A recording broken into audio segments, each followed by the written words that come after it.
Бағасы қолжетімді екі ғана заттан тұратын осындай қою әрі дәмді крем жасаймыз.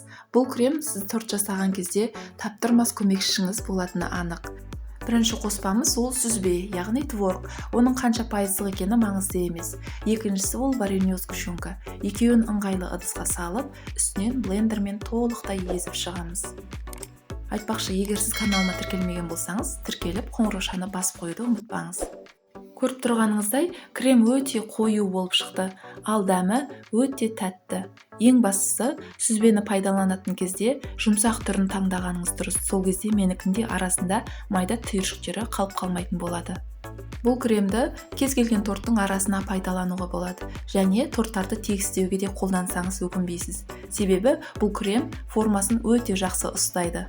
Осындай қарапайым заттармен ақ тәттілер жасап, жақындарымызды қуантуға болады. Рецепт ұнаса, құрбыңызға да жіберуді ұмытпаңыз.